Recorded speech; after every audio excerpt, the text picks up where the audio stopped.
Deux otages américaines, Judith Taïra Hanan et sa fille Nathalie Shoshanara Hanan, ont été libérées et sont arrivées en Israël. Le Hamas a déclaré qu'il les avait libérées pour des raisons humanitaires dans le cadre d'un accord avec le gouvernement qatari. Originaires de Chicago, les deux femmes étaient en voyage dans le kibboutz de Nahalos dans le sud de l'État hébreu pour célébrer les fêtes juives.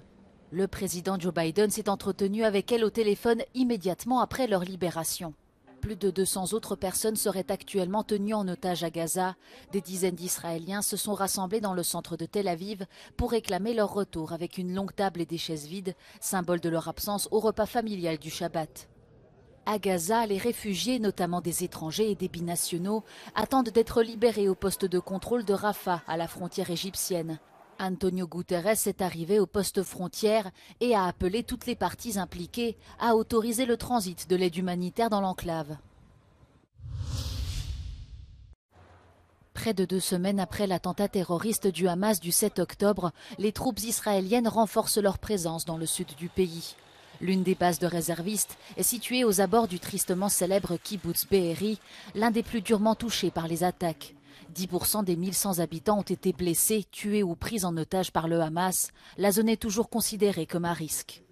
The first house that we went in, we saw a couple, a father and mother, with hands tied to the back, tortured, and tortured, missing body parts while they were alive. On the other side, it's 2 children, 6-year-old and 7-year-old boy and girl, same position. Tortured. In the middle is a table where the terrorists were sitting and eating a meal. Rami Gold était responsable de la sécurité à Be'eri. Avec d'autres habitants, il a défendu le kibboutz pendant 12 heures avant l'arrivée de Tsahal.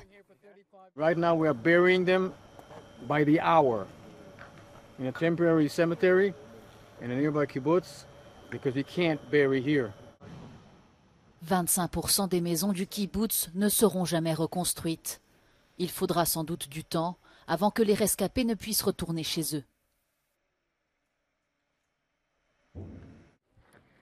Well, we won't be able to stay here very long. We can still hear explosions not very far from us, but the sight of these devastated houses, the sight of the personal belongings that are strewn among the rubble is just overwhelming.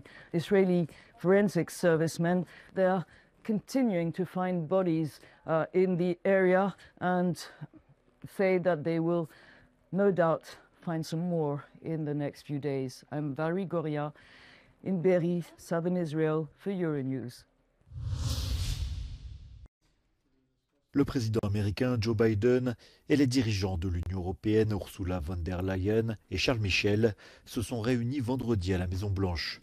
L'occasion d'afficher un front uni alors que la situation au Proche-Orient inquiète des deux côtés de l'Atlantique. Working day and night to help the most vulnerable in Palestine with their urgent needs and to foster the conditions to relaunch the peace process based on a two-state solution. The United States and the European Union are both significantly increasing their humanitarian aid to civilians in Gaza. This is crucial in view of their suffering. Gaza, mais aussi l'Ukraine, des crises qui dominent largement ce sommet transatlantique. Résultat, l'accord espéré par les Européens sur les contentieux commerciaux a été mis de côté.